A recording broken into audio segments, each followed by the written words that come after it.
Arkaitz Kano, Lasarte, euskal idazle eta itzultzailea.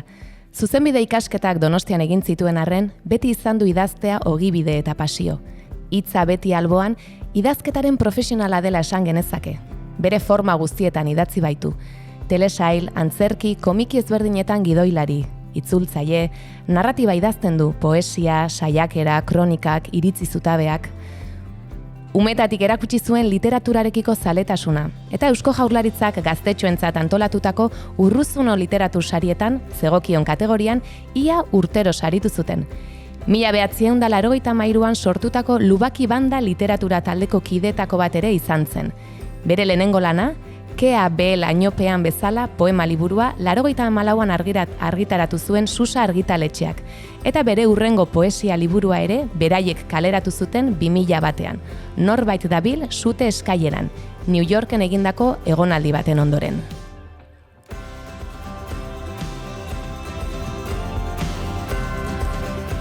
Hasieran olerkien munduan barneratu bazen ere, harrezkero asko dira prosan argitaratu dituen eleberriak, eta azkenekoen artean batzuk aipatzearren, Fakirraren ahotsa 2018, Twist 2017 edota Pasaia Blues ditugu.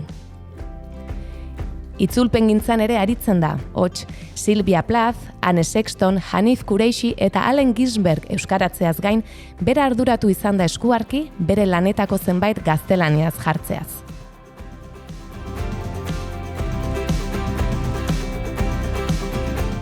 Gaztetako Urruzuno literatur sariez gain, beste hainbat sari ere jasotakoa da. 3 aldiz irabazi du Euskadi saria, eta beste horrenbestetan Espainiako kritikarena. Twist eta Fakirraren ahotsa nobelekin 111 akademia aipamena ere erdietsi zuen, eta Galiziako Pen Klubak Rosalia de Castro saria eman zion 2018an. Halaber, Donostia Hiria saria eta Ignacio Aldekoa saria ere eskuratu ditu, beste batzuen artean.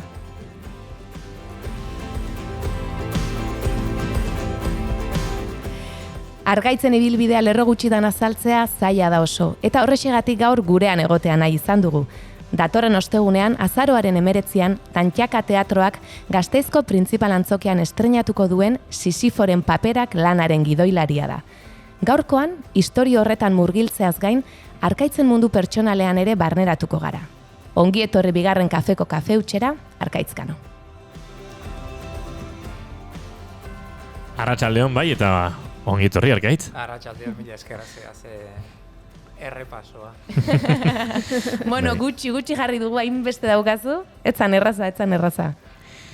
Bueno, guk tarte honi kafeutxa deitzen diogu, Ili Kafearen babesarekin egiten dugun tartea, arte eszenikoen protagonistak izaten ditugu, eta arte eszenikoetan ere badabil Arkaitz Kano, naiz eta beste esparru askotatik ere aitzaki aurki genezaken bera gurean izateko. Eta tarte honetan Arkaitz lehenengo galdera beti izaten da, ea kafea gustoko duzuen ala ez. Bai, oso zalea naiz, garai batzuetan utzita ere bilin naiz, baina orain konturatu naiz droga ezinbestekoa da. Ja amore eman dut egunero 3 edo hartzen ditut. Bueno, gure estadistiketan jarriko dugu. Bai, eta nik uste dut azken aldian, gero eta gehiago direla kafezaleak edo sentsazioa dut. Bueno, hori, datorrenaren arabera, egia da ezezko asko ere baditugula. Nik uste kafezale garenok nahiko kafezentrista garela, eta uste dugula mundu guztiak kafe hartu behar duela, eta kaferik gabezin bizi daitekela, eta batean konduelatzen zara gauzak galdetzean, uste baino jende gehiagok ez duela edo gustoko, edo batez ere, jende askok esaten duela, bai gustoko, baina kalte egiten dit, edo urduri jartzen hau, edo. Gaur goizean eguardian hiriburuan ikusten zen funtzionario asko nora ezean kafean nuna. Eta bazen olako komentario baden nora iritsiko gara, funtzionarioa kafea ezin harturik. Benetako apokalipsian gaur hasi da. Hortxe dago. Nik zalantza existentzial badaukat, instituzio publikoetan kafe makinak martxan dira ez dira izango, ez da? Makinak makinentzat zerbitzen, bai. Martxan. Bueno, kafe hartuta etorri da Arkaitz Kano, hori bai ez da dezakegu. Bai. Bueno, Arkaitz esan dugu, ostegunean estreinatuko da Sisiforen paperak. Okerrezpanago Fernando Bernuez etorri zitzaizun zuri lan edo proposamen honekin, nola izan zan hori eta nola izan da lan honen bilakara, eta horrez gain jakin nahiko nuke, zu nola gogoratzen duzu 2003ko otsailaren 20 ura? Oroitzen dut osongi Bilbora joateko nintzelako erakusketa bat ikustera, eta goizean goiz jaso nuen dei bat, eta irratia piztu, ez dakit deia edo irrati izan zen, nik uste irrati zentu nuela, lehenbizikoz, eta nolabait izan zen denbora geratzen den une horietako bat, ez? Lan guztiak bertan bera utzi, eta andoainera joatea atera zitzaidan, beste hainbat jenderik bizela, ordurako Guardia Zibila aldegitear edo aldegin berri zegoen, eta holako ezin sinetxi bat bezala oroitzen dut. Eta zer izan da Fernandoren dei hori eta lan edo proiektu honen eskaintza, prozesu hori, nola izan da guzti hau? Luze jo du, 2016an abiatu ginelako, eta bazen bagenekien proiektua ambiziosoa zela, aktore kopuru handi xamar bat eskatzen zuen, belaz aurrekontu bat behar zuen, eta hasieratik ideia oso indartsua zenez ikusten nuen zaila nola kontatu, badagoelako Lorea Agirre kontatzen zuen, egin zuen kronika liburu bat, kontatu egunez egun, eta oso zehatza. Orduan hori egina zegoenez, kronika egina zegoenez, iruditzen zitzaidan, eta bakoitza bere terrenora jotzen dugunez denok, pixka bat apartatu eta fikzio igurtzi bat ematea zela nik historia hori kontatzeko neukan modu bakarra, edo nik nekiena egiteko modua, ez? Eta baita ere, egunkaria kasua abia puntu izan arren, nahi nuen pixka bat zabaldu. Ez delako izan, Euskaldun egunkarian zoritxarrez gurean itxi duten egunkari bakarra, eta horrekin kontatu nahi nuen injustizia handi baten kontaketaz aparte, alako omenaldi bat egin nahi nion kazetaritza idatziari eta paperean gauzatu izan den kazetaritza bati pixkanaka desagertzen ari den kazetaritza mota bati eta kazetari mota bati ere bai. Hor dago dilema bat, bi eratara dago kontatua, bi planotan demagun, batetik badago elkarrezketa on bat egiteko manual eskutuko bat, asko hitz egiten dute pertsonaiek, bada oso berbatia den obra bada, oso literarioa nahi bada. Eta gero bestalde badago, bere lana galderak egitea den arren, bere burua galderei erantzutera derrigortuaz ikusten duen kazetari horren hildoa, ez. Bi hildo hien artean mugitzen da obra. Bi hildo, bi hizkuntza baita ere, hildo bat gauzatzen delako euskaraz eta bestea gaztelaniaz, eta hor dago lako, oihartzun batzuk sortzen dira bi mundu horien artean.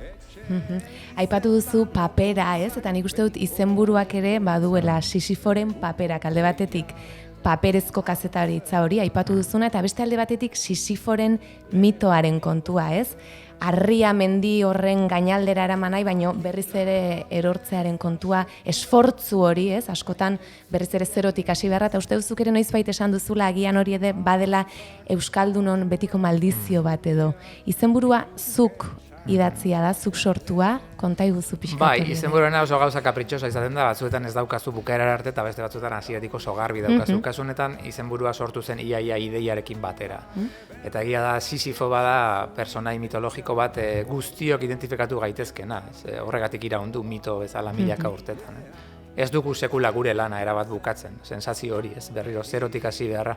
Baina Euskaldunon kasuan bi aldiz gara Sisifo izango genuke, ez. Gure egiturak, gure Euskaldungoaren egitura horiek oso ahulak direlako, auskorrak direlako, finkatua diruditenean ere momentu batean haizebola da txiki batek bota ditzake, batzuetan impulso judizial batetik etorri da, beste batzuetan beste leku batzuetatik, baina badagolako sensazio bat egin duguna edo harrapatu dugun zoru minimo hori inoiz ez dela finkoa. Eta badirudi zenbait gauza lortu genituela, zenbait adostasunetara iritsi ginela, minimo hori ziurtatua zegoela, halako batean jabeten gara ez. Eta pandemiarekin ere pixka bat pasada, ez? Hizkuntza nola pixka zokoratua geratu pixka bat, edo desente zokoratua geratu den. Bueno, oso ez egonkorra da gure ekosistema. Bueno, aipatu dugu Sisiforen paperak. Badaude gai ezberdinak, arkaitz tartean prentsaren etika, gizartean jokatzen duen paper hori, kazetaritzak berak, prentsa idatzia bakarrik ez, mugak, adierazpen askatasuna, gai asko orduterdiko antzeslan batean jorratzeko. Ez dakit nola planteatzen den hau guztia, ez? Naiz eta fikzio izan, nola uztartu dituzun bi mundu horiek, ez? Erredakzioa, papera, aipatu duzun galtzear edo behintzat extintzio giro hortan dagoen kazetaria, eta bestetik, polizia entzuten, atzera, aurrera, gauza asko nazten dira hor. Bai, eta gauza asko moztu behar izan dira, baita ere, ala beharrez, ni nobelistaren mundutin ator, eta ez naiz konturatzen antzeslan bat ordu terdi izan arren, nahiko azkar pasatzen dela eta ezin dela inbeste kontu sartu. Alare hasieratik abisatu nien, testu asko ikasi beharko duzue. Ni Aaron Sorkin zalea naiz eta gustatzen zaizkit, pertsonaiak oso inteligenteak direnak eta asko hitz egiten dutenak. Eta iruditzen zait euskal fikzio audiovisualean ez dela oso ugaria izan personaje berbatiak komediatik kanpo. Ez komediak bai dira berbatiak gurean, baina drama egiten hasten garenean, bai zineman, bai telebistan, sensazioa daukat oso eskandinaviar bihurtzen garela. Esaten dugu oso lehorra gara, gutxitze egiten dugu, sintetikoa, baina esaten dugun guztia oso importantea da. Laguna duzu, Koldo Almandoz, ez dakit ondarrabak ikusita, horrekin ere eztabaidarik izan ote duzuen? Maixulan bat iruditu zait, ondarraba da gauza bat. Zoragarria, telebistak ez du inoiz olako altxorrek izan, ustez. Hor lortu duen maila bai estilistikoa eta hizkuntzarekin ere, askotan Koldorekin bai izakegu olako ikuspegi diferenteak, baina kasu honetan ez daukat deus esatekorik. Txintik ere. Baina protagonista iztun giro hortan behintzat ez gara murgildu. Guk ere aurreko astean egin aipamena, ikusi genuen hirurok estreinoa eta karagarri gustoko izan dugu eta uste denok ados gaudela. Uste dut lan gutxik izan dutela horrelako adostasuna eta horrelako poz orokorra ondarrabakik izan duen modukoa, ez? Bazen garaia, honek izan bardu mugarri, honek izan bardu telebistako fikzioaren abiapuntu, baina pertsonaien isiltasun hori ere badago, eta egonen batean kafe batekin ez da beharko duzu, Koldoketa zekoaren inguruan. Gauza batek ez du besteak entzen, ez? Nire susmoa izan da askotan, virtuosismo handia lortu dela euskal audiovisualetan hizkuntza arazo bat dela aitortu ez delako. Hau da, edo hizkuntzaren arazoari kakotxartean esker, ez? Sentitzen ditugu oraindik ere, edo aktoreek, edo inkluso idazleok, sentitzen ditugu, edo ez ditugu gainditu zenbait komplejo edo zenbait erronka, eta orduan diogu, pare hitz egin dezatela gutxi. Eta orduan, hankasartzeko aukera txikiagoa da. Eta horret derrigortzen zaitu beste mekanismo batzuk, eta beste erraminta batzuk, eta beste tresna batzuk garatzera. Beraz, irudien bitartez soilik kontatzera historio bat demagun, asko zailagoa dena. Baina, zergatik iritsi gara horra, aukera estilistiko, estetiko bat delako, ala beste gabezia batzuen ondorioz. Hor daukat nik zalantza. Irudiekin goza kontatzen ala ere maixua da, Koldo Almandoz, eta elipsi verbal edo parlamentario horietan goza ikaragarriak lortzen ditu. Baina, zentra gaitezen berriz ere, Sisiforen paperak horretan, aipatu dut, prentsa, etika, aipatu dituzue prozeso judizialak, bada oraintxe bogan dagoen gai bat, eta Espainiar estatuko gobernuak plazaratu duena, eta darkaitz, prentsaren, ez dakit, beraiek kontrola ez diote deitu nahi, hor badago eztabaida, benetan manipulazio mediatikoa, kontrol ekonomikoaren menpe dauden hedabidek lortzen dutena, kode deontologikoak, epistemologikoak, aipatu dugu, Arkaitzkano, zuzenbidean ikasitakoa eta murgildutakoa dela, ez dakit ezote den erronka komplikatua, batez ere, gobernu batek kudeatu behar baldin badu, prentsaren inguruko kontrola du, ezta? Niretzat ezinezkoa da eta oso egin gaitza, esango nuke, ez praktikara eramaten oso zaila. Egia da, garai batean, 80. hamarkadako egunkariak hartzen badituzue eta ariketa polita da, askoz ere sensazioa dauka batek nahiz eta askoz garai konbulsoagoak ziren eta arazotsuagoak eta ilunagoak zentzu askotan, prentsaren zorroztasuna handiagoa zela. Eta prentsaren askatasuna batzuetan baita ere handiagoa zen. Margen handiagoa izango balute bezala, hainbat kontu eta iritzi emateko eta gauzatzeko, ez? Eta desadostasunaren lanketa hori sofistikatuagoa ote zen ez, izango nuke ziur, ala zela, ez? Eta desadostasunaren lanketa horretatik sortzen ziren gauzak konplejoagoak ziren. Hain pizkat, simplifikatu da dena, laburtu da dena titularratan geratzen da, Sisiforen paperetan badago momentu batean bi erredaktoren arteko eztabaida esan du, eta orain jarriz erredaktatuko du era honetan. Eta halako datu bat sartzen du 3. parrafoan da esaten dio neska, baina nork irakurriko du 3. parrafoa, hori jartzazu lehenbizikoan. Eta pixka bat horrela ohitu gara, lehenbiziko parrafoaren horretara kondenatuta gaude, eta batzutan bigarren parrafoa ere behar da. Horre zintotasun periodistiko, kazetaritza zintotasun horren isla ere akaso edo parekoa bada diskurso parlamentarioarena, ez? Uste dut askotan aipatzen dela, 80ko hamarkadako parlamentoetako, bai Eusko Legebiltzarreko eta bai Espainiar Estatuko edo Frantziako ganberetan izaten ziren diskursoen maila, eta politikarien arteko talken errespetu edo zintzotasun maila desitxuratu dela neurri batean, ez? Eta esango nuke ez dago lain urrutik kazetaritzak bizi duen zintzotasun falta hortatik, ez Arkaitz? Bai, sofistikazio ezak dakar krispazio gehiago. Hau da, ez baldin bazara gai zure ideiak modu garatu batean esateko eta bestearenai kontra egiteko, berehala sortzen da ezin horretatik, sortzen da frustrazio horretatik, sortzen da haserrea, sumina, irain erraza, ez? Eta behar bada hor dago erronka, ez? Sofistikazio, diskursoaren sofistikazioan, abiadura jeistean baita ere, dena oso azkar doa eta oso azkar gazten da, eta bada estadistikoki badirudi ez dela hain importantea zer esaten den, baizik eta zer lortzen duzun esaten duzunarekin. Eta instrumentalizazio horrek badakar pobretze ikaragarri bat, eta oso epe labur eta oso modu miopean lana egitea, hori iruditzen zait oso arriskutsua dela.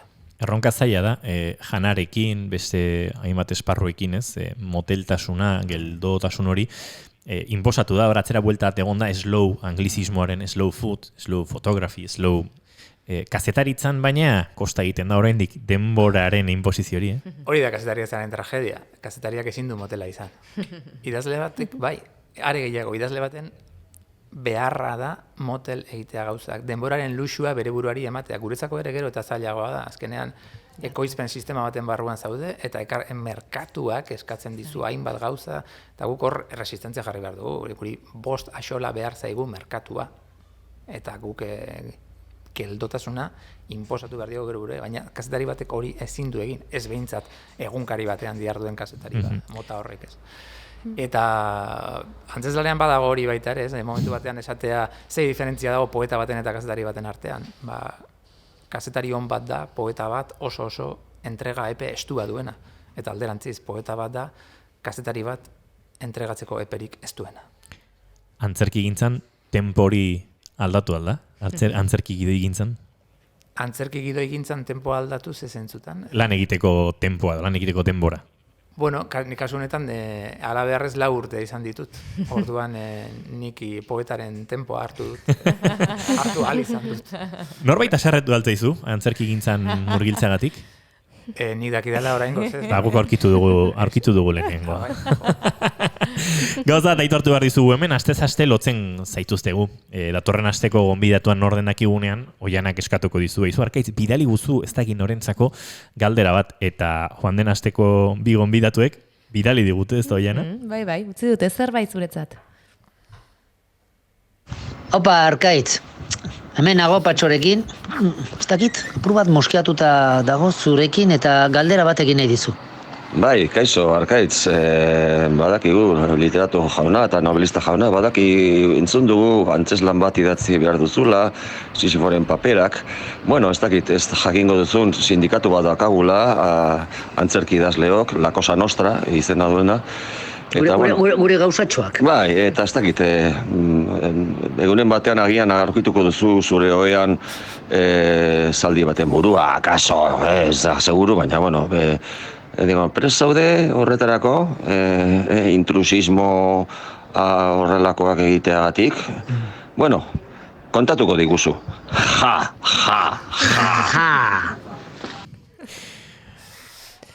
Hortxe ba. Bueno, Patxo, Mikel, lasai, bazkide egingo naiz. Uzten badia zue kuota ordaintzeko prest nago. Hori da bidea, zaldiburuak oian ez topatzeko. Bai. Bueno, aipatu dugu ez, Sisiforen papera, baina nik ere zure literatur inguru horretan ere pixkat galdetu nahiko nizuke. Zure liburu askotan edo badago joera bat flashbackena, ez? Aurrea atzera hoiena, eta nik irakur dizut noizbait hau, literatura kaotikoa idaztea gustatzen zait. Hori da gustatzen zaizuna, zer lortu nahi duzu horrekin? Ez dakiten gustatzen zaidana edo egiten dakidan gauza bakarra. Hor badago estiloa definitzeko bi modu daude, ez? Hitz egiten dugunean hau da nire estiloa. Behar bada estiloa modu negatibo batean esan da zuk miresten dituzun estilo guzti horiek imitatzen saiatu eta huts egin ondoren geratzen den aukera bakarra. Eta horren zuk deitzen diozu estiloa, baina da ateratzen zaizuna. Horrela zure idazteko modua. Asko kostatzen zait plantilla batekin idaztea edo eskema bat egitea eta gero betetzea.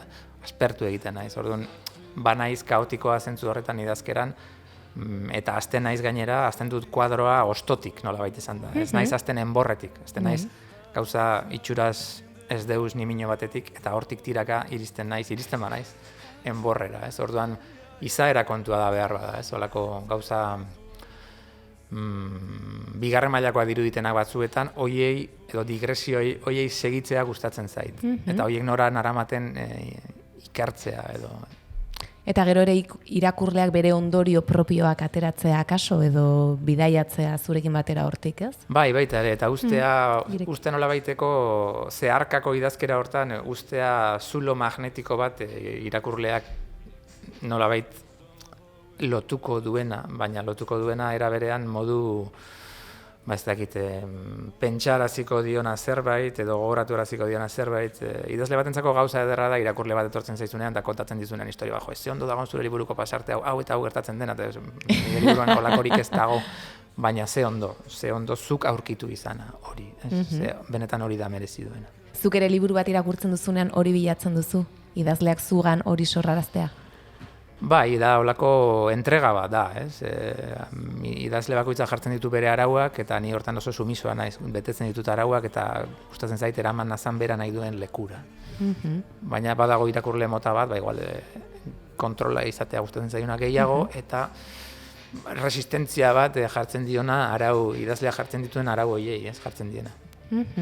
Garai batean urte batzuetan bai izan duzu urtero agian eleberri bat ateratzeko edo argitaratzeko joera, ez dakit joera den, ohitura, orain hor zabiltza, edo lehen aipatu duzu, ez? Batzuetan gaurko gizarteak horretara eramaten gaituela, edo mundu honek berak, data batzuetan hau publikatu behar izate horretara. Hori puskatu nahi duzu pixkat, zure ritmoan jarraitu eta lasaitasunarekin idatzi, edo nola ikusten duzu merkatua gaur egun? Bueno, merkatuaz egia esan nire naiz sekula gehiegi arduratu, sekule merkatua ruinosoa da, ez? Orden, euskaraz idaztearen abantailarik handiena da gure faenarik handiena baita ere, ez? Eta da, idazle mainstream baten eta idazle kultozko baten artean ez dagoela alderik. Edo dagoen aldea ridikuloa da, edo dagoen aldea egunetik goizera aldatu daiteke eta inork ez daki zergatik. Orduan ez du merezi gehiegi arduratzea joerez edo merkatuaz edo erritmo ez. Hobe da, benetan zure gustua erabat asetzea eta erabat libre izatea, ze hori ez daukazu ezer. Egia da, garai batean gehiago literaturara begira nengoela eta orain, arte eszenikoetako halako esperimentuak tarteka egiten ditut eta gustatzen zait besteen obsesioekin kontagiatzea, ez? Nolabait bestela zure obsesioaren barruan bakarrik bizitza eta hori ez dut uste guztiz sanoa denik. Hobea da besteen obsesioekin kontagiatuta norberea pixka bat moldatzea, besteen nahi esker. Itzulpen gintza ere aipatu dugu, lan ezberdinak itzuli dituzu euskarara, baina zure lan asko ere zuk pasa dituzu gaztelerara. Nolakoa da bizipen hori, zuk idatzitako hori, urte batzuen buruan, beste hizkuntza batera pasatzea. Gauzak aldatzen dituzu, nola bizi duzu momentu hori? Idazleak pixkat esageratuak, baina bada horrelako harakiri txiki bat egitea bezala da. Ez da zure lan bat hartu eta da igel bat disekzionatzea bezala, kontatzen dut nik, soilik kasu honetan igela zu zer horri zarela. Orduan, bisturi batekin irekitzen duzu eta ikusten duzu zer funtzionatzen duen, zer zegoen barruan, non ez zinen izan nahikoa zehatza.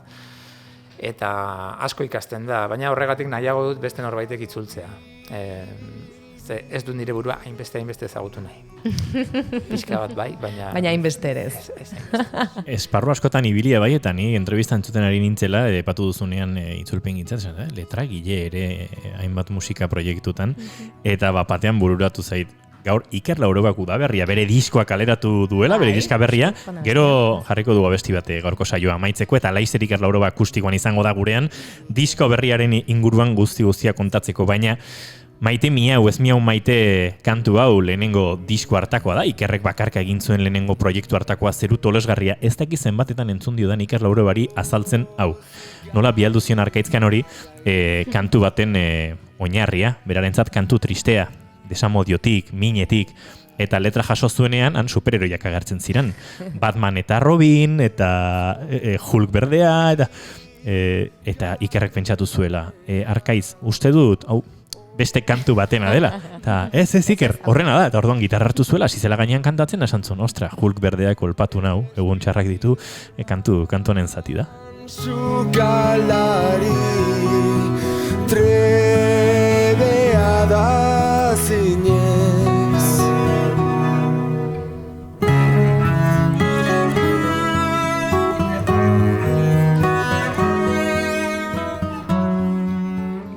Bueno, superheroien kantu bada, baina superheroien desamodio kantu. Desamodio kantu bat. Ez nen bilen aurren urrun. Ez. Eta benetan, ala gertatzen zen, Ikerrek kontatzen zuen, era bapatean konturatu nintzen, zen, ze kabroia, Ikerrek kontatzen denez, hemen ere egin du Arkaitzek, entzun. Esateko dena ez da perfektu, Hulk berdeak kolpatu nau, egun txarrak ditu, oroitzen dut. Eta KTMa leioz leio edo teiatuz teiatu zebiela, Arkaitzkanok hemen ere egin zuen, eta emozioa islatzen zuen, eta Iker oso pozik zegoen letra horrekin, baina pasarte hau askotan kontatu du kontzertutan, eta jenak barre egiten du, noski topatu zituen figura hiekin. Arramazka gabe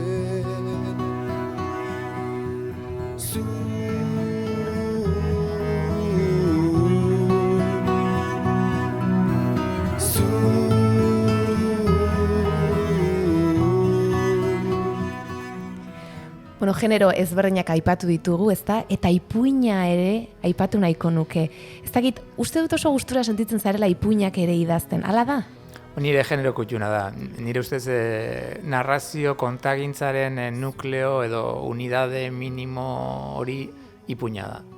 Ez da novela bat, ez da ipuina eta poema. Horiek dira, eta novela handietan ipuin on asko daude barruan. Ez? Eta ginork esaten zuen novela batak azkenean eskatzen du lurrartze pista bat, novela hegazkina handi bada, baina poema bat edo ipuin bat helikoptero bada edozein lekutan aterrizatu dezakeena. Eta asko gustatzen zaitu hori, zehaztasun hori. Novela ez bezala ipuina da dentistarenean agin bat ateratzeko zain zaudela itxaron gelan zure buruari kontatzen diozuna. Ezin diozu novela da kontatu, ez dizu denborarik bat. Baina ipuin bat bai. Hori da, ez? Eta ipuinak dauka lotura ahozkotasunarekin eta behin eta berriro errepikatu eta aldatzearekin. Da hori novelak hori ez du, aukera hori ez du ematen. Goiuri etxean da, gure lankidea Arkaitz, koronavirusak jota, bere azken etxederatze egunean, ez dizute oraindi deitu? Rastreatzaile, Goiuri? Rastreatzaile ez medikoa deitu barrizu, askatasun agiria emateko, ez da? Oida. Ondo bidean. Hemen balego, egongo zen oraintxe Arkaitzkan hori ipuin bat eskatzen. Ostiralero ipuina kontatzen ditugu irratian, eta ipuin kontalerak izaten ditugu, eta Goiuri izaten da hor xaxatzailea. Baina nola ez dagoen, eta horren dagoen, igual liberatu egingo zara. Bueno, eska diezaioke, Hori da. Eska diezaioke, eta Arkaitzek erabaki dezake, horrela regate bat egitea, eta esatea, ostiraletan egiten baduzue, ostiralerako bialduko dizuet bat. Nahi baduzue kontatuko dizuet, gure amona kontatzen zuena, eta niretzako ipuinaren definizioa eta literaturaren definizioa dena, eta da benetako historia bat, Gerra Zibilaren garaian, Andoaingo herrian, amonaren baserria, Asu baserria hartu zuten frankistek, eta harrapatu zuten brigadista frantses bat. Brigadista frantsesa preso zeukaten, fusilatzeko asmoa zeukaten, eta fusilatu aurretik konfesioa hartu behar zitzaiola erabaki zuen apaizak. Baina, brigadista burdeosekoa zen eta etzekien gaztelaniarik, hain gutxi euskerarik, eta frantsesak etzekien frantsesik, frantsesak barkatu, apaizak etzekien frantsesik. Beraz esan zion, joan dadila ikullura eta konfesatu diezaiola konfesatu beharrekoa behiari. Eta brigadista frantsesa joan zen ikullura, eta hango ateleioan, behi bat zegoen hausnarrean, eta behiari begora egon zen minutu batez, eta ondoren fusilatu egin zuten. Eta ni pentsatzen dut, zer da brigadista frantsesak behiari kontatu ziona, bere bizitza alferrik xautu etzuela justifikatzeko historia, ez dut uste konfesatu zenik, baina kontatu zion historia hori, ipuin hori da balio duena. Eta hori da, bilatu behar dugunak guk, ipuin bat sortzen eta kontatzen dugunean. Eta orain zer esan? Zer esan, bai, hoixe. Ederra ba, Goiuri? Abestitxo bajarri. Haze askatasun egunerako oparia egin dizueten, Bai. Bai. Kontuzia, orkatilean pultsera bajartzen dizuten, bai. Baliteke. Bueno, nik galdera badaukat. Bota. Nik jakin nahi dut igogailuaren sindromea zer Bai, dan. nik ere bai. Biz bost. Horren zaineon. Sindromea, bai. Hori da, igogailura igotzen zarenean, eta segun ze auzotan bizi zaren, eta segun ze bizi lagun daukazun, jendeak ezagutzen zaitu paperetatik, badakite idazlea zarela, baina gure herriak gauza hau ditu, komunidadea segun eta ze auzo eta ze ingurunetan bizi zaren, gertatu daiteke zure portalean inork euskerarik ez jakitea. Eta orduan sortzen da holako arrostasun bat, atzerrian bazeunde bezala, eta zure bizilagune badakite idazlea zarela, baina ezin zaituzte irakurri hasiera batean. Eta esaten dizute beti, nire seme alabek irakurriko zaituzte, nire bilobek irakurriko zaituzte, baina nik tamalez ez dakit euskerarik, eta Eta hori gertatzen da, zure liburuak itzultzen dituzun arte gaztelaniara. Eta gaztelaniara itzultzen dituzunean, zure bizilagunak igogailuan topatzen zaituztenean isildu egiten dira. Torren okerragoa da, ez dakizu irakurri zaituzten eta ez zaien bat ere gustatu, edo ja ez daukatea aitzakiarik ez irakurtzeko, eta orduan gaizki sentitzen diren, eta hori da diglosiaren beste albo kalte bat. Orain ez da gertatzen, igogailuak ezin direlako konpartitu, teoria. Claro. Ez dakit Landergarrok topo egiten duen igogailuetan bere bizilagunekin, baina idatzi digu, entzuten ari da, handia Iker Laurobet, handia Kano, eta Oianak pentsatu du erantzun nahi ziola. Atzo zure dokumentala ikusi nuen, eta erantzun du 10 plataforma desberdinetan, Twitchen, Twitterren, Facebooken, YouTubeen, eta gari, atzo zure dokumentala ikusi nuen. Landergarro, Oiana Maritorenak ikusi zuen atzo zure dokumentala. Besteok lotxik ez dugu eta horrenik ez dugu ikusi, baina zindagizut Laisterre ikusiko dugu. Donostian, uste dut gaur dela azken euna, bihar ja aldatuko dutela, baina niri izugarri gustatu zitzaidan. Tolosa zentrista xamarra garenok etorriko da, Landergarro dokumental eta guzti Tolosara.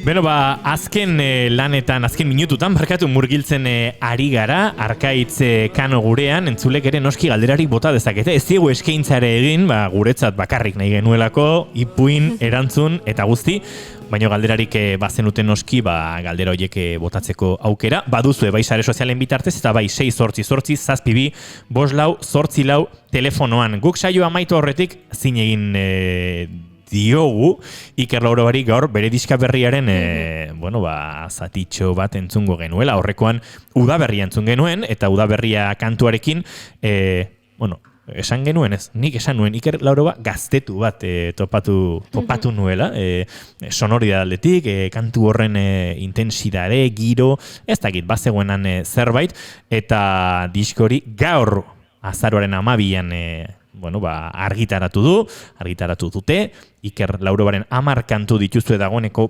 plataforma guztitan, eta Ikerri galdetu diogu Iker ze kantu aukeratuko dugu, gaur gure saioa amaitzeko jakinek Laister, datorren astean ez, baina urrengoan ondo bidean, gurean izango dugula akustikoan, Leire Leturekin, 3 kanta behintzate aurkeztu eta diskoaren inguruko hausnarketa eta analisi sakonagoa egiteko. Baina Iker, aukeratu duzun kantua biluzten da, eta nahi genuen jakin zergatik biluzten. Hain azkardoan bizitza honetan dena nahi dugu hemen, orain, eta ahalik eta azkarren, eta guk nahi duguna zehazki. Eta kanta honen justo horren kontrako apologia bat egiten du.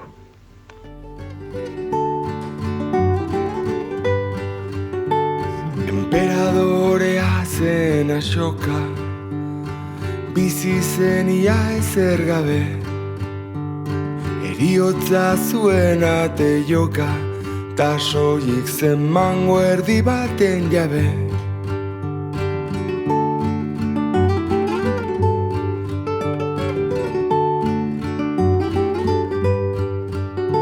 Kanpora irten eta ikusi, mundua zabala dela, hainbeste marmar ez erausi, aireztatu zure gela, eta zu ordea, apetez josita, ateak itxita, barruan hiltzapetuan. Denetik izan arren, beti gehiago nahi, geldituta bigarren, lehenengoaren etxai. Esango nuke Euskal Herrian jende gutxik duela hiruko konpasaren, balsaren Iker Laurobak daukan gaitasun, kontrol eta errestasun hori, ia nahi gabe murgildu zaitu balsean.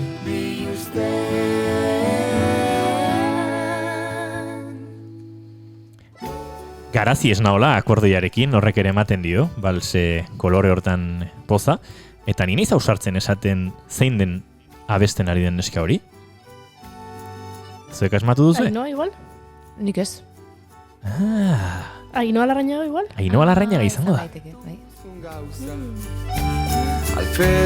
Beno, zustean eta zuste gozoan harrapatu gaitu Iker Laurobaren gaurko diska kaleratze honek, baina xehetasun hauek guztiak diskaren produkzioan asko ez dago kontatzeko, ia dena Iker Lauroba berak egin duelako, baina baditu, baterian Josu Erbiti bezalako lagunak, soinuan Garazi ez naola, kantuan bat baino gehiago izango dira eta aztertuko ditugu noski hori ohikoa dalako Ikerren musika ibilbidean, eta esango nuke hemen beste bat dela, ez?